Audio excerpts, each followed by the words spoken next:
Hello everyone and welcome to Action RPG Build Guide Edition. Today I'm ready to drop on you Golemancer version 10, of course, stronger than ever. You're going to be seeing lots of build guides from this channel because I'm updating everything on actionrpg.com. As always, I will cover every single facet of the build. Everything is timestamped in the description below if you need to bounce around. Let's not waste any time and jump right into this. Starting off with some gameplay. Now what you're looking at right now is 864 corruption. And when we have our army at max size, we now have 20 minions exactly. 3 golems, a T-Rex, 3 vanguards, 6 zombies, 2 wraiths, and 5 death knights. And they're all getting buffed by Dreadshade. And the build is very simple. It's always been pretty simple. You literally use Skeleton Mage to bring your army with you and teleport around the map. And then you make zombies. And you manage your army. If something dies, you bring it back to life. But for the most part, the minions are actually very tanky, and they do not die very often. Come on. Nemesis gone. All right, let me see if I could show you an elevation teleport as well. Something very cool about Skeleton Mage as a traversal skill is you can very easily move up and down elevations, which you cannot do with other movement skills. Ready? Bam. It's so nice. It's one of the perks of Golemancer. Again, 864 corruption. I don't think a single minion has died. And Necro has actually gotten more tanky with this update as well. All right, kill a few more enemies here. And I think that's good. Let me show you a boss fight. All right, 864 corruption abomination. We should make pretty short work of this fight. Yeah, he's almost dead and he's gone. Already dead. Now we will fight his Harbinger, which is like a much more difficult fight. We should be able to take him. And again, if you look at my minion's life on the top left of the screen, they're pretty tanky. All right, so maintain 6 zombies. Sure, Dreadshade is on all of them. Don't get hit.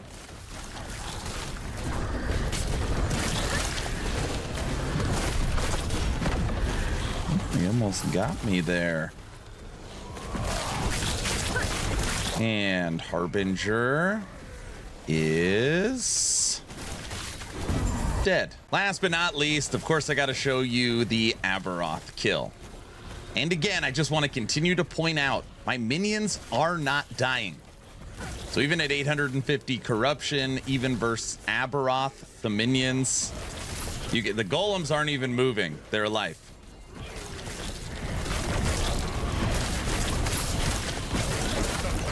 Aberoth, sir, you are dead. Dead. Easy peasy.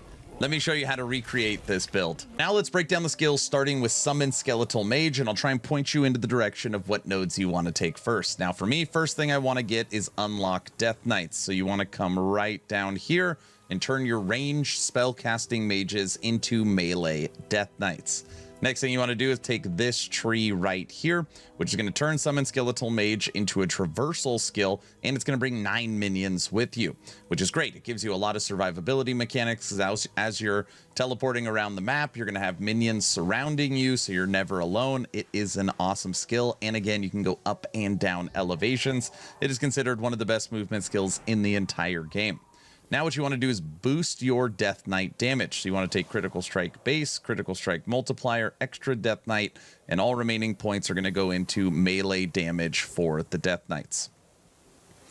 Moving on to Golem for our Golemancer. First thing you want to do is take Sentinels and Tower of Bones. This is going to generate threat so that enemies are attacking the Golems and not you, which are practically unkillable.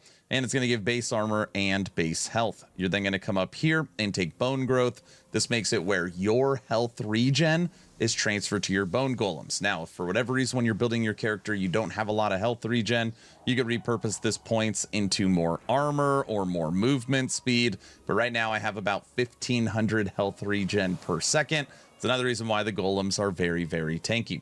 You're then going to take multiplicative and stun chance, multiplicative damage and stun chance, and attack speed and movement speed. Moving on to Dread Shade. First thing you want to do is come down here and make it where it no longer drains health, but you can only have one shade, which is no big deal. You're going to boost attack speed, cast speed, multiplicative damage. You're going to take base damage as well. You want to make it where the aura does affect you because of the cast speed, so it just makes it easier for you to make zombies. You put 1 point here to get damned chance.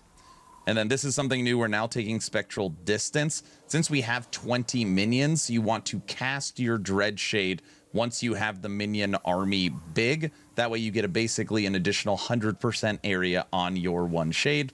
And all remaining points, if you can, put it in Flesh Harvest. Moving over to our strongest minion, and we'll only get 2 of them, and that is Summon Wraith. First thing you want to do is come down here and make them permanent so they do not decay. You're going to take the melee area and 190% multiplicative damage. You're then going to boost their attack speed. You're then going to boost their base damage and more multiplicative damage. You're going to come down here and boost their critical strike chance and critical strike multiplier. And the final 2 points are going to go right here for 80% multiplicative health.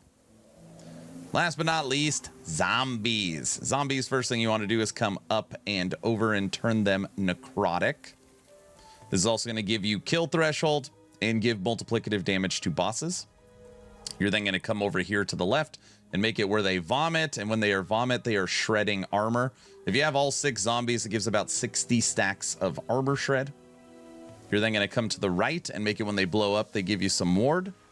And the last 3 points are going to go right here, giving them an additional 45% multiplicative damage. This does make them move slow, but I mean, you could summon them right on top of the enemy for the most part, and you just resummon them the whole time, so movement speed isn't a big deal.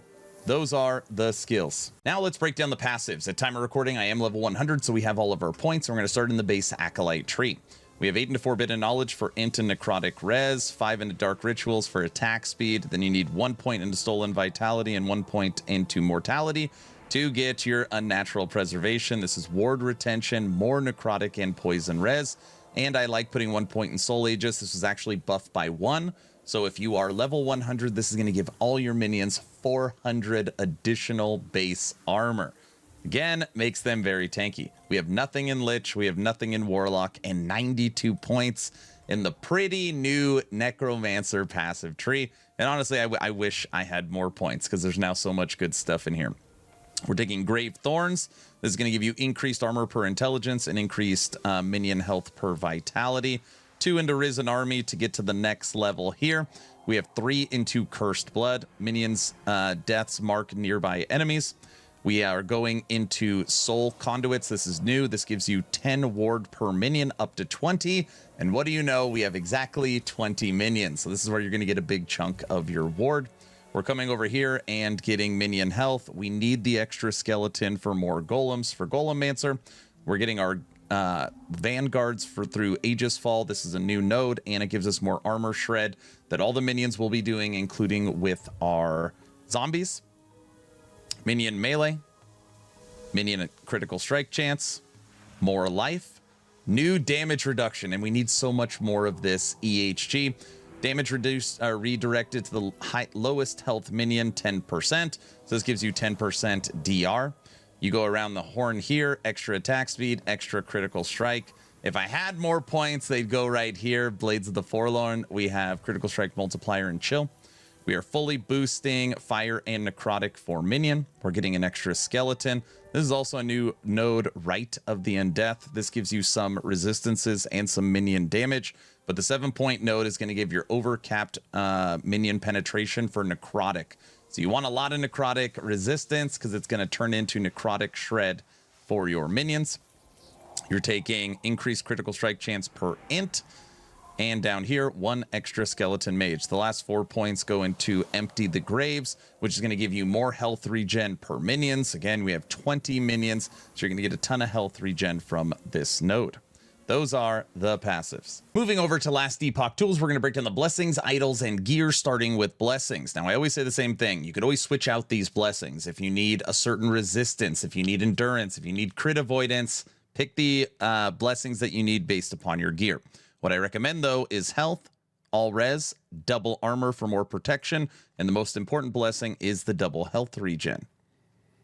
When it comes to idols, Acolyte has one of the best idols in the game. It is the double health immortal idol. It has 9% to health and up to 54 base health. On here as well, you get ward decay threshold and ward per second.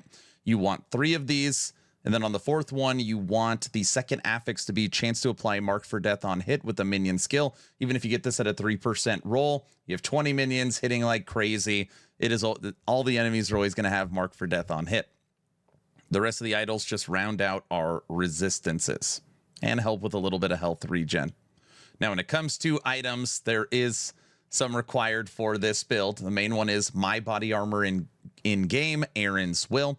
This is what unlocks Golemancer. It takes your maximum amount of skeletons and allows you to make more bone golems. So you do need to find an Aaron's Will.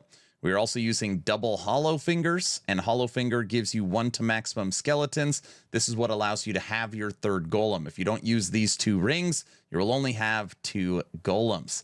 The other items we are using, Bone Clamor gives us int necrotic res. This helps with the penetration in the passive tree on the new node and gives you some ward. We're using Death Rattle for the int and minion critical strike multiplier. We're using Julra's Obsession for the minion melee critical attack speed. For weapon, we're using Mandate. This gives you leech from the minions to yourself, health, 2 to skills, necrotic penetration for minions, and it can roll with double minion melee on it. Also, your minions cannot be stunned, so they're always attacking.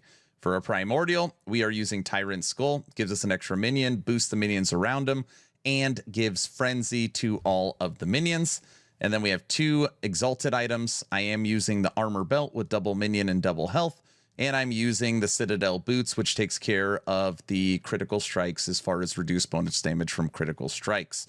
So that is the gear. Last but not least, let's talk about leveling. I'm now moving over to actionrpg.com, and all these links are in the description, by the way. Now, I'm not going to break down a whole second build, but I will talk about some tips here in the leveling guide. The skills we're going to be using are Rip Blood, Summon Skeleton Warrior, Summon Skeleton Mage, Summon Volatile Zombie, and Dreadshade. And there are some really good leveling uniques inside of Last Epoch for Necromancer. Examples are Phantom Grip, Reach of the Grave, Incorrect History of Atera, Chains, and Death Rattle. If you use this leveling guide, which we've already tested, you will fly through the campaign. All right, everyone, that's the build guide. What are your thoughts on Golemancer V10? Is there anything I missed? Is there anything I can do to push this to the next level? Let me know your thoughts in the comment section below. Please like, share, and subscribe. Of course, only if you think I've earned it. If I haven't earned it, I'm gonna work harder for you. Don't forget to check out my new website, actionrpg.com. We've got leveling guides, build guides, tips and tricks, event calendar news. We just signed another new writer, working on other games in the background, API. The website is coming along beautifully. Don't forget to check out actionrpg.com. Last but not least, join the Discord. Over 5,000 members. We do merch giveaways, game giveaways, movie nights, game nights. If you love all things action RPG, you should be in my Discord. I'm done. Hopefully you were entertained or at least learned something. Aaron, out.